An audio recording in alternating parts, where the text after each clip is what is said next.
Welcome to CarTorque. I'm Matty J, joined in the studio with Alam. Riz. What's happening, gents? Oh, yeah, much. usual. Yeah. Staying away from the cops. Just a bit different today since we're not in our studio doing a live show. I know, it's a bit weird. The studio's getting all renovated. We're in the CarTorque headquarters studio, Yes, we are. which is on its way to be built. Stardom. It's gonna be super sort of exciting times when this thing is all done. We're gonna have celebrities. Paul Marrick, if you're listening. Paul Marrick, hit us up. Mighty Comrades, we know. That's right. We're still waiting. We're gonna make that happen. But yeah, no, it's starting to come along. Gonna get the room looking Mickey Mouse, as the kids say these days. Or, no, I believe they say lit. Yes. Lit Or AF. is that last year's? I don't know. I can't keep up with the kids these days. Well, dude, I said lit at work in front of the kids, and they all just laugh. They're like, oh, that's so cringe. I'm like, but you kids are saying lit all the time. Like what the hell? What more do you want from me? I'm not that much older than you. They don't want you saying these things because you're Mr. Old Man Teacher. I'm like 8 years older than them. That's too old. It's cooks, mate. It's bullshit. But, if somebody wants to see some of the progress we have on, we'll call it CarTorque HQ, Yes. you can watch us live on Sunday nights, Yes. and you'll see some of our car wall progress. Yeah, it's coming along. It's going to be a nice backdrop for the Sunday kickback, which is kind of a big success. I think it's starting to really take off. How have you guys been anyway? Yeah, alright. No real change on the Hyundai accent. Apart from it just keeps raking up kilometers. It's nearly up to 100 grand now. 100,000 ain't allow. That's it. You're going to have that $100,000, 100,000K service, not $100,000 service. Yeah, I'm trying to tee it up with my Indian mechanic because I refuse to take it to Hyundai now since they racially target me and not allow me to drive a Hyundai i30N. I would feel honoured personally if they accused me of being press and said you weren't allowed to drive the car because I'm not press. Well, we're not press yet. We're working our way that's into right. trying Semi-press. to be semi-press. Semi-press. But that was bullshit, man. Like French press. You organised that press. test drive, and Yeah. and you went down there, did you, or did they call you and say no, we're not having you? Well, no, I went down there and then they're like, oh no, we can't have you. So anyway, look, I think there's probably multiple factors. And then they followed up and they're like, how's the test drive? And I was like, Yeah, I was like, oh no, it didn't really happen. And they're like, oh, why? And I'm like, well, your salesman didn't let me. Obviously, that's Hyundai Australia Yeah. talking to me, not the The dealership. And the dealership couldn't care less. So, yeah, that's the issue. I think there's too many people in that industry right now that are complacent and think that there's no change.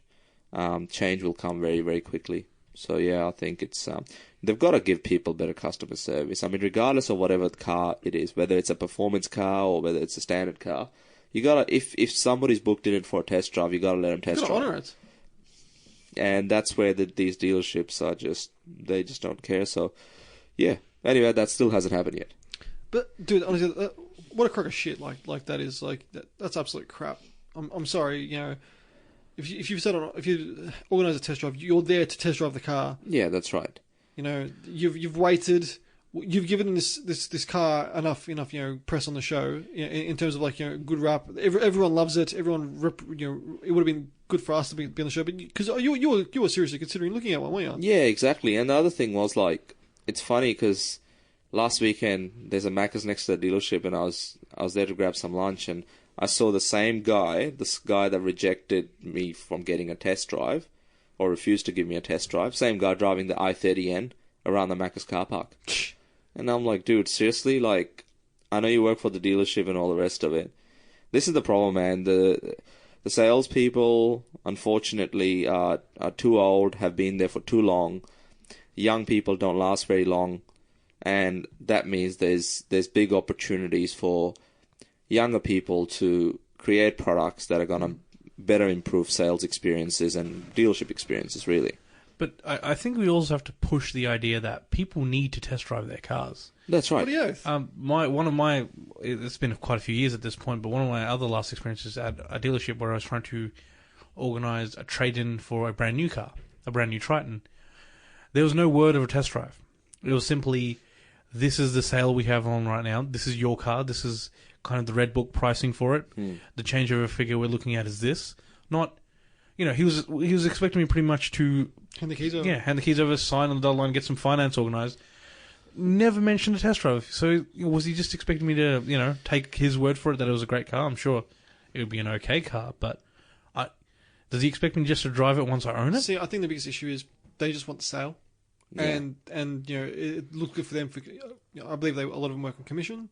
Yeah, they do. But at the end of the day, it's not like America, where I'm pretty sure a lot of the dealerships still pay you a base wage, and then it might not be the best sort of base wage, but they pay you a base wage, and then you get, I think, some dealerships offer between $100 to $200 a car that a salesman sells.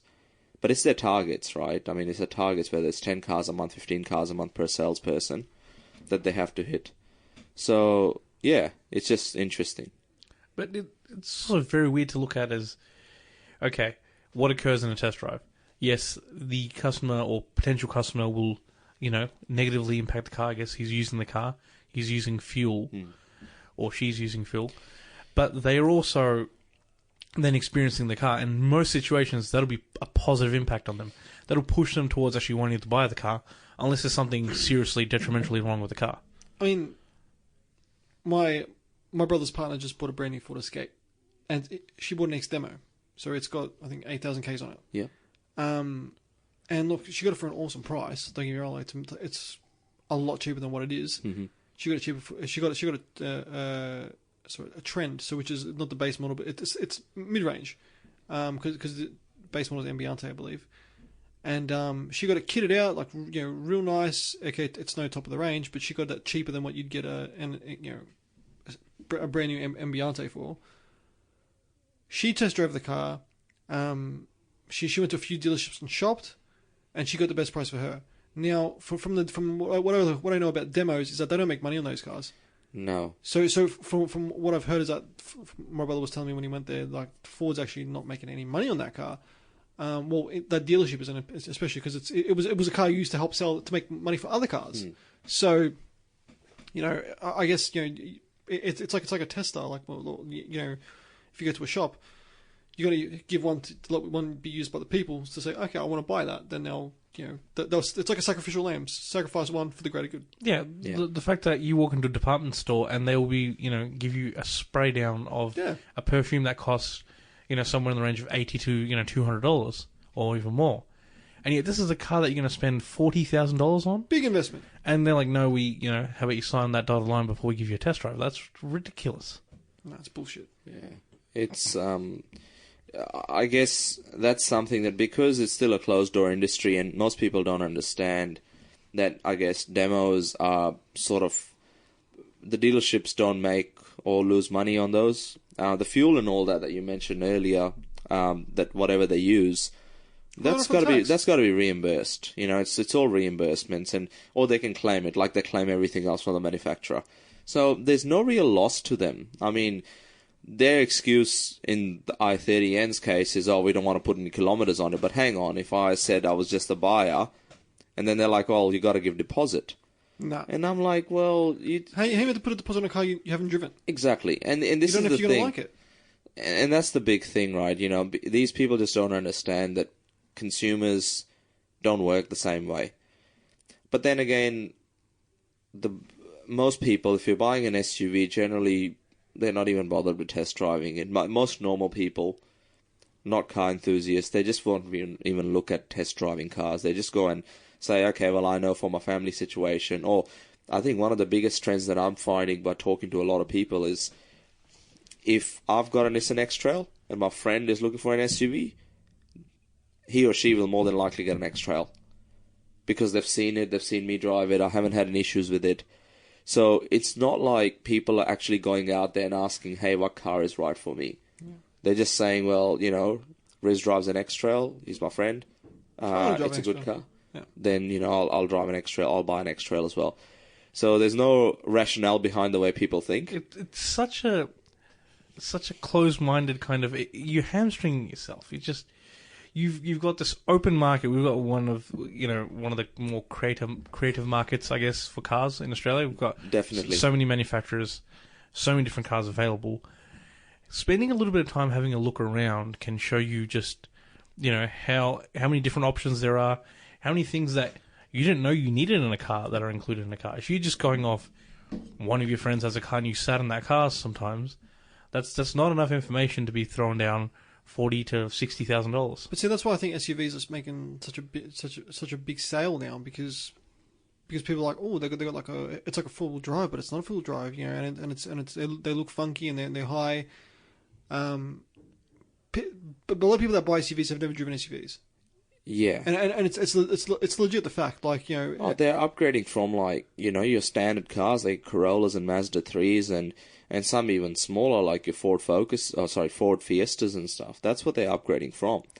So they really haven't got anything to compare it to, apart from the fact that, well, that's what every other so-called practical family is driving. So yeah, my brother's girlfriend, for example, was like your brother with the AH Astra. Yes. Represent. Represent. that Astra hustle. She's had that car since that was her first car since she's got her P. So she's driven it. She's put a lot of Ks on it. It's kind of on its last legs. But the fact that, like, she was looking at Velocities a while back, but then she just had this mind shift change to go look at SUVs. So she went and looked at the CX5, CX3.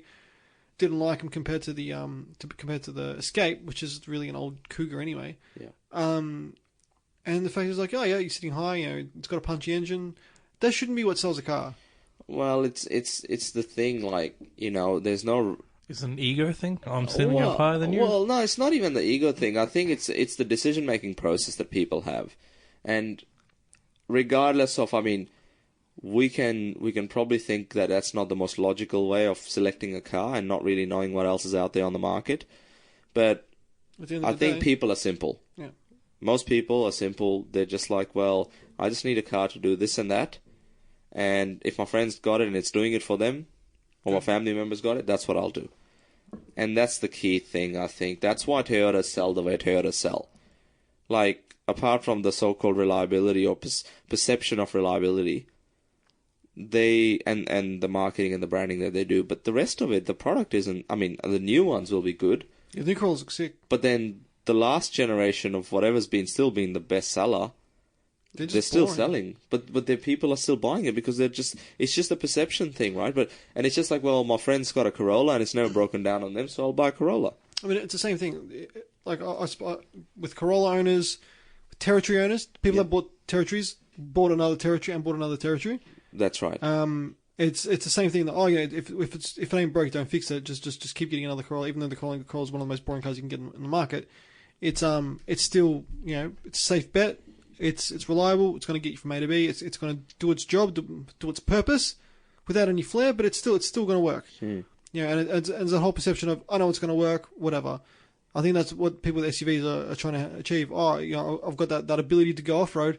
Let's be honest, you're never going to do it. But yeah, that's kind of, I think, my biggest gripe. Yeah, like to a lot of people buying SUVs these days, the biggest benefit they're getting from it is they don't have to have their TV delivered. They can just pick it up from the back of the store because it's got enough boot space, and that's about all I see utes and SUVs doing these days. Yeah, that's right, and I don't think that's changing anytime soon. That's just the way the world is heading, and just the way it is. Yeah. The next big shift will definitely be electric. Yeah, it has to be. But only time will tell as to. It's actually interesting. I saw a video online the other day, and it was Hyundai's Kona, full electric in the States, and they reckon it's the cheapest electric SUV or crossover, as they call it, or whatever, out there. And I didn't look at the price, but it was exactly like your standard Kona. Looks the same, drives the same, and all the rest of it. There's no. And well, it's the same as the e-Golf, though. But we don't get the e-Golf here. They refuse to sell it here. I heard the Renault's got Zoe at some dealerships, but I haven't seen a single one on the road. I've never seen a Zoe ever. Yeah. So that's a bit of a I don't know what to say about that. But people will buy cars regardless if it's something that they're used to. I think the biggest issue with Tesla, even though they've got like massive amounts of sales and like they can't make the cars quick enough. They are a little bit different. I know when we drove at Riz, they are that little bit of odd feeling. Whereas if you just get it like a Golf with with an electric motor, it's the same car as we're used to. You know, for example, if you buy a Corolla with an electric Corolla or whatever it is, you know, if you're used to it, you know, it'll sell like hotcakes. So I think definitely electric is going to be the way of the future. Yeah, so it'd be just interesting to see how buyers change the way they make decisions on cars as we head into that space. But I guess for the foreseeable future, it's just going to be SUVs as a trend, and every manufacturer's make. If you've got Rolls-Royce, Lamborghini, Bentley, any brand that you can think of, if they're making SUVs, you know, ones, and they would have even... Ferrari hasn't got one yet, have they? No. I don't think so, no. No. But apart from that, it's just like every brand, Maserati, they've all got one. And, you know, like... Porsche started that trend. Yeah, exactly. And it seems that, you know, that's part of the reason why Porsche's still alive. But anyway, that's just the way the market is. And, you know, they make cars for the global market. And I guess in places like China, where the middle class is rising, they want big cars. Hence SUVs, especially luxury SUVs. But that's going everywhere. And speaking about electric cars, we were talking on the way here after we went out for dinner. Some electric car you were saying. What brand was it? There's a brand out of Croatia called Rimac or Rimac. See, I've heard the name before, but I didn't know what they sold. Yeah, so they've got a concept which I think is only they're gonna make 150 off. It's nearly 2,000 horsepower. Or electric car with a 600 kilometer range. So it'd be interesting to see, but obviously all of them will probably already be sold out. But just interesting, like most people, I mean, I hadn't heard of that brand before. And yeah, it's some enthusiast has turned it into a hobby, like I guess Mr. Koenigsegg. So yeah, it's just interesting. I guess it's quicker than what's out there.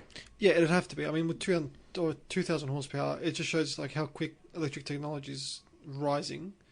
And it's there. It's you know, 10 years we're all going to be driving electric cars. I don't think there's going to be, you know, most cars for sale will be electric. It has to be. Like, it's as much as I hate it. Like, I love the internal combustion engine. It's just the way it's going. Like, every company's delving into it. See, I reckon what Ford and all these other companies are doing, especially Ford, because they've pretty much got rid of all their cars. They're going to have to be. My bet is that they're going to be coming out with a full electric range. Yeah, that's right. They have to. Like, something has to give. Like, they can't just say, "Oh, we're not selling the Focus. We're doing a crossover Focus, and we're not doing this. We're not doing that. We're getting rid of the Fiesta. We're getting rid of this. We're getting rid of that." You know, they've gotten rid of a lot of their car segment, except for the SUVs and trucks and Mustang. They have to. They're going to bring. Say, this is going to be electric cars. Well, we're going to do it. Toyota's going to be doing the same. I reckon. Nissan has to be doing it. They've got to, because they've got the Leaf, and they've got to grow that range. You know, because they can't just keep relying on that. No. And I think people want more than just the Leaf. So yeah, that's what's happening in the world of electric cars. What's your take on that, Alan? At this point, I'm willing to buy a hybrid. Yeah. As long as it's a Prius. You've got to wean yourself into it. As long as it's a performance hybrid, you know. A 918 or something? Yeah. You know, I take the P1. See, P1's not as good. Define that for me. Because on every track they've been on, it's not as quick. A track, that's it. It's a better car. How is it a better car? Explain to me. I'd love to know. Riz, let's sit back and listen to his explanation of why the P1 is better than the 918. I'm not a Porsche guy either. So you know. The 918 is a better car, better hybrid, better, you know, just a better car all around. But what is truly, you know, about this kind of hypercar life, the P1 has it. All right? The Porsche is just a Porsche. All right? The McLaren has soul. The McLaren has sensual curves. All right. It's a very vivacious and very curvaceous, I should say. And such sound. Yes, many sounds, such wow. But I mean, okay, I get on numbers. We're looking at numbers. Yes, fine. Porsche's winning on the tracks. I get until you put the illegal tires yes. on the McLaren, you know. Yes. I get the Porsches are, you know, it's a tool for speed. And all their objects are quite boring. Even though people love Porsches, but they all look the same. So I've got to lose half my family. So I love Porsches. If I'd buy one, 100%. But they just don't really do anything for me. Like, you know, I agree that the P1 is a much more you know, impactful car. But you know, I still wouldn't take that over. You know what? You're bringing the LaFerrari into this? I'm bringing the LaFerrari into it because it's get out of here, mate. It's the best looking out of the three. No, it's not. Yes, it is. No, it's not. Hell yeah, it is. No, it is not. And it's got a stupid name because of the Ferrari. Ferrari because it's called the I can't even say it. It's a tongue twister. The Ferrari is better because one, it looks better, it sounds better too. 3, it's a Ferrari. Got that it's made to be on the track. It's made to pull money out of your pockets. It is. It's made for you to join that cult where you have to buy like a California and like, you know, the cars nobody else wants, just so you can then end up buying, you know, a 458. And even then, if you want the, you know, the LaFerrari, no, you have to be like A+ tier list celebrity, and they offer it to you. What about the P1s? They don't even sell anymore. Yeah. Well, actually, I don't think they sell all 3 of them. Yeah, like both of them would have been like, whoever got offered the car would have taken it. They've got the money, and why would you let go of it? Because it's instantly going to appreciate. Yeah. So damn you people. So people that say that cars don't like aren't an investment, you're looking at the wrong cars. Exactly. There's some that can make you a millionaire. If you're already a millionaire. Yeah, exactly. Yeah, well, I mean, that's the only way you can make it. You got to have money to make money. Exactly right. That's that real hustle. There's some cars that can make you a millionaire if you're not a millionaire, but that's only if you're a billionaire and you waste a lot of money on cars. That's some complex investment advice. I think what we should do, we should put our white clothes on and go to Dutton's garage. You've got fam there now, Riz. And yeah, that's right. I'm probably the number one visitor that never buys a car. So that's how you get onto payroll. Exactly. You just rock up every day. Yeah, like a hustler. Or like told me in a video, he's like, you just keep rocking up and they say, we've got to put you on payroll. And you say, yes, sir. And you end up getting a job. You end up driving those cars. And when you drive those cars, you'll be like, yeah, look at me. I don't own it, but yeah. I made it. 100%, mate. You'd be like Lil Wayne with that song. You made it. I thought it was got to be like lick me like a lollipop. No, not that song. Mate, well, the perceived fact of getting a exotic will pull chicks. We all know it's bullshit, but you can still. There's plenty of viral videos on YouTube about, you know, how I picked up this gold digger, or how you can pick up gold diggers with Ferraris and shit. Oh man, but yeah, that's just the way it goes. Anyway, we're only doing a short one tonight. How long are we going for time, Alan? I think we can do a little bit more. We're about 23 minutes in. 23 minutes in? Cool. Typhoon.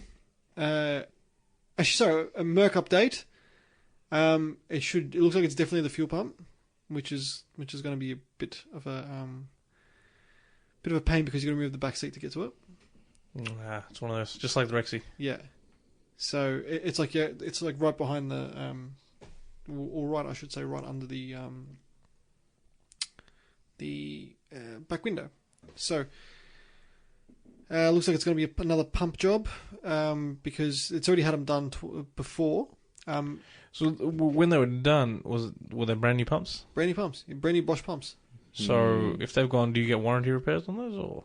Well, the thing is, the car sat for like 3 years after he got them put in. Okay. So since you've owned them, they haven't been replaced. But yeah, like he barely drove the car since, and he used to keep no fuel in it, so he used to top it up, just to obviously don't want the fuel to go stale. Never had an issue, and now the fuel pumps are failing. So yeah, no, it's not too bad on price. Like they're only a few hundred, but the labour to pull out the chair and pull out the thing. I'm gonna get the sender fixed as well because the sender unit's plays up a little bit. We'll do it at your place. Yep, cheap on labour. It's free. Right now, sorry, we're doing it ourselves. But yeah, how big is the job to actually remove the Merc seats? Because I know the Rexy seats, I think it's like 3 or 4 bolts on each side, and then it's It's pretty much out. But I haven't even checked. I actually want to kind of do a bit of a Google search. It wouldn't be that hard, because like everything's, yeah, no, it's just the actual seat, because the headrests are not even attached to the seat. They're kind of attached to the rear parcel shelf. It's got that automatic, the vacuum of the engine folds them down, which is the coolest feature about the car. Great way to get a vacuum leak if something goes wrong. Oh yeah. But yeah, that looks like that's the issue. So gonna have to fix that. It's just a tad annoying, but I did see, however, tonight. We'll just throw in the free car. I know it's a free car. I know it's a free car. I know but this free car hustle starting to bite me in the ass a bit. Got into that price point now, you know. Yeah. But it's all part of the fun. I've organised one of my wedding cars. Oh yeah. Yes. And So, have a guess what it is. Maybach. I freaking wish. I don't know anyone who can supply me a Maybach. I'll speak to Lindsay. It is. You got him on speed dial. Yeah. It is an AU Falcon. Forte Series 1 with the waterfall grille. Yeah. And the live rear axle. No, it's I've always kind of liked them. They've always had a soft spot in my heart. I'm getting a combi van. Ah, very good. And like, you know, like all been done up. And my mum's like to me, she's like, I know you really wanted like a cool car to have, and you know, she's like, I'm happy to you know, chip in for it. I'm like, no, I don't want you to. She's like, no, I want to. I insist. So it's a Type 2. Its name's Willie, I believe. They've all got names. Yeah. Right. Yeah, they usually do name those. Yeah. So you need a sign on the side saying, "Please don't play with Willie." Yes. Please don't touch Willie. Don't touch Willie. Good advice. Yes. He's not a free Willie either. So. So yeah, I've got that organised, and I'm going to use my Typhoon, and my brother's friend Paul's got a F6310, so he's like, you can borrow that as well, and it's the same colour as my Typhoon, so it'll kind of contrast nice with the combi in the middle. My friend's also offered me both his Mustangs, so he's got a 65 and he's got a 2017, and I'm like, you know, I might have the 65.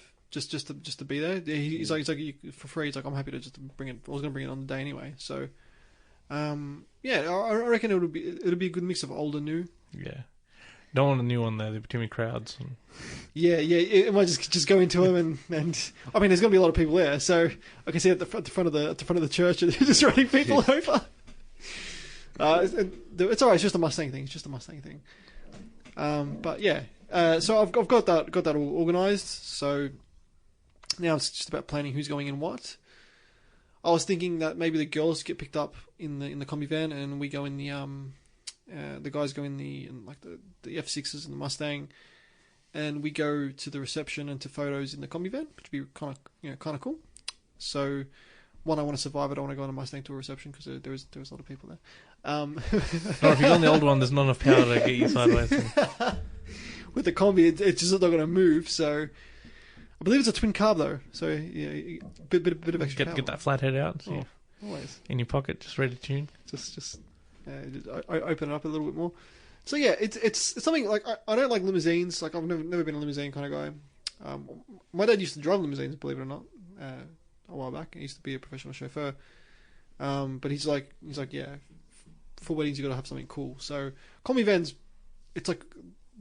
They're very cool. I know I've spoken about like thinking about getting a combi van on the show before, like a year ago, but yeah, it's legit happening now. So that's a main goal. That is my list ticked. I've done my bit for the wedding. I'm done. I'm out of here. But yeah, so it should be a nice and fun day. So pretty excited. So you two hustles will be there, like just taking photos of the. That's it. That's all we can do, photographers, paparazzi. Paparazzi, mate. It's content for Car Loop. That's right. Creating content. That's it. Good stuff. Good stuff, man. How is Car Loop anyway? It's going okay. I think we're gonna we might have to change directions a bit, short term, for the better long term gain. So we'll be doing a whole lot of owner reviews, just finding out why people buy. I mean, that's one of the things we spoke about in this podcast tonight, which is what makes people tick to buy particular types of cars. Yeah. So it'd be interesting to hear from owners why they decided to buy that particular car that they have, and whether they would recommend it to their family or friends. And then we'll also focus on the dealership experience. So, you know, how was it? Could the dealership have improved? And then we'll pass that feedback back onto the dealership. And hopefully they listen. And that's right. So, I mean, because something's got to give. Because this is beyond a joke now. Like you're not even getting a seat after a booked test drive. Yeah, and that's the thing, though. joke. You know, you just have to see that if the industry. I mean, look. To be honest, I look at it like the taxi industry was prior to Uber and other ride-sharing services. They made it transparent, made the experience a whole lot better, and created trust. If the dealerships are refusing to change and continue to use the same practices, something will change, something will disrupt them, even though I don't like using the word disruption, but something will change that industry, and they will be the ones to suffer. And it's one of those things whenever you got an incumbent, it sometimes just takes, you know, a screwdriver going into gears and breaking them to change. They, you know, like the taxi industry had very few reasons to change.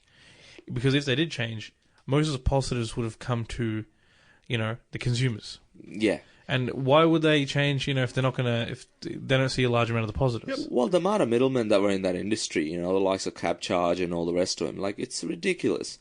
And then you had, obviously, the people that are on the plates, then people that, whether they were the same people or people that different... are leasing the cabs, people that Correct. are subleasing. And then there were drivers who were subcontractors, and there were subcontractors, and there were mates of subcontractors that were driving There was them. a guy whose photo did not match his face. Yeah. You know? Wasn't like one of the major issues like that people were spending like 120 grand for a plate.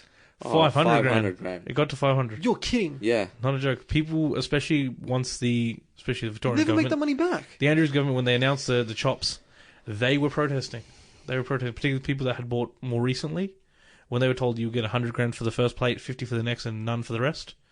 Somebody who had bought 6 plates would be, I would say, somewhat rightly upset, but this was a mess they created for themselves. The plates were never supposed to go that high. Never.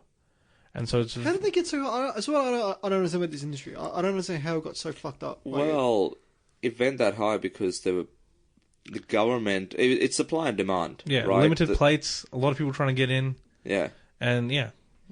It's just the way it worked, and then I guess the plate owners are saying, well, we paid this much for the plate and the government should compensate us. But it's like, you know, it's like any other industry. Nobody compensates any other industry, so why should this industry be compensated for their own, I guess, lack of change and lack of transparency and not fixing the issues that existed in the industry itself? And I guess that's what ride-sharing services did. And it's the same thing that's going to happen to these guys, because unless dealerships change the way they... I mean, to be honest, even something as simple as, why do salesmen still wear suits? Why do they dress up like that? Like, people are not going in there. I mean, people are certainly being profiled for not wearing certain type of clothes in certain type of dealerships. It's funny, like last week, I think, 3AW, there was a, can't remember the host, but he does this drive show. And one of the things he spoke about was his wife's experience. Was it John Cadogan? No, it wasn't buying, it was more like the servicing side of things. But he's the auto expert, right? He is the auto... What can I say? We can't really... we can't say anything when he pulls his facts out. So yeah, it's, you know, and the amount of people that rang through and said the same thing, how terrible experiences women in particular have, but then just in general, like how poor experiences they had when they had to deal with car dealership, whether it's servicing, warranty repairs, the whole issue with Fords, you know, the transmission issue. It's the power shit. Yeah, it's them blaming the drivers instead of, you know. So yeah, too many different issues in the industry, and every couple of months, ACCC pops their head up and say, we're going to do this, but nothing happens. It's like the fuel prices. We're going to regulate them, but nothing happens. So, yeah, nothing's going to be changed. I'm sure the taxi industry was under scrutiny for many, many years, but nothing happened and there was no change. And when change did come in, like when Uber, I remember, came into Victoria, it was illegal for a few years. It was. It's illegal. The taxi drivers were beating up Uber drivers. Yeah, Yeah. and it's a big thing in Queensland. And the reason why it wasn't such a big thing in Victoria was because in Queensland they were required to put an Uber sort of plate logo like a learner's plate. So they're required to put that at the back of the car, so you know that it's an Uber. Oh, right. So obviously, these taxi drivers were booking in these Ubers. And when the Uber pulled up, 3 of them would gang up and bash the guy. You're kidding. And it happened a couple of times. Jeez. Where in Victoria, we don't have to have that, so it's a good thing in a way because it's the driver's safety. Right? I mean, if anybody wanted to do it, they could still do it, right? But it's just, yeah. I mean, but in the same vein with Uber, you're providing your credit card details. You're providing, payment systems where you can get identified. You're going to get caught. Yeah. It's at least there's the safety of that. Whereas so many things were going on in cabs that you never find out, what happened, who it happened to. It's a very hush-hush industry, wasn't it? Well, it's the same story. It's exactly like dealers. It's very hush-hush. You don't know how they make the money, what they do, where they go, how their targets work, how truthful they actually are. It's... you don't know how things work when you can sell the same car at a range of, with the same specification from a range of $6,000 to $8,000 difference in price, depending on the customer. Easily. It depends on the customer. Yeah, it depends on what's going on here? Why is this the case? Tell you what you do. You call John Cadogan. That's right. You talk to the expert. He'll save you thousands of dollars. But if you really want it to be saved and you really want good advice, you speak to my man Riz here. He is the king. He is your man if you need help. Yeah, right here. No, for sure. If anybody needs anything with respect to cars, or even if it's going to car dealers or whatever, let us know. Check us out on facebook.com/carloopau. Yeah, you're doing a good thing, Riz, and we always give you a plug, man. So thanks, guys. It's MJ and Alam, always looking after the main man. Well, mate, gotta look after the king, mate. Look at him. That's your nickname, man. That's your nickname. It's the guy that drives the Benzo. The guy drives the F6. It's the guy that does chap laps in a laser. Mate, wouldn't have it any other way. Exactly. Wouldn't have it any other way. You are the king. Really. Jeez, thanks, guys. Exactly. You are my... I'm the hustler. Hustlers. You make me king. No, honestly, guys, the show wouldn't be anything without you two. So. Thanks, Matty. It's awesome. And without James and James Squared, I should say. James Squared. And all our listeners as well. This show's nothing without you guys. So awesome. I think that's a podcast, gents. Yes, it is. Good topics tonight, especially about the cabs towards the end. That's the dealership industry, but that's something that needs to change. Give you guys a plug again, Riz. Yeah, so Riz from CarLoop. Check us out on facebook.com/carloopau or carloop.com.au. That's been me. If you need some free advice or need help buying a car, you offer that service as well. Yep, and we could do that as well. And if you want to help other Aussie car buyers and you've got a recent car, let me know. We'll do an owner's review to help others out as well. Yeah. And I think your rates to help out people are pretty good as well. So, yeah, exactly. So just get in contact with Riz and he'll look after. If you're listening on the show or to the podcast, just say if you've heard it from the podcast, and Riz will be more than happy to give you a hand. Exactly. Alam, any plugs? I'd just like to say, if you're going to buy a new car, at the very least, first of all, get in touch with my man Riz. He'll help you out. But at the very least, test drive the damn car. Yeah. Exactly. Test drive the car, please. Words of wisdom. Words to live by. And you got any famous quotes to end us on the night? Just be kind to one another, I guess. Yeah, throw that one down. That's pretty standard. Anthony's almost back, so he can start putting the Kievs in the oven. Yeah. He's on his way back. So hopefully he'd be in midair right now. So have a safe trip home, Anth, and I will see you guys for the Sunday kickback. Thanks, guys, for coming on. It's always a pleasure. Thanks, Matty. Just forgetting my show plug. giving you guys a plug. Car Talk with Matty J, TRQE. Like and share our Facebook page. It's Car Talk with Matty J. If you've missed any of our previous episodes, we're up on Shout Engine and iTunes or wherever you listen to podcasts. So please subscribe, rate, and review. We will happily. We need the reviews. The reviews. Sorry, just to get higher on the iTunes rankings. I've just completely gone into blank. So yeah, if you're a big fan of the show, keep listening. You're what keeps us going. So thank you, thanks, gents. Thanks. And I'll see you next time. Take it easy.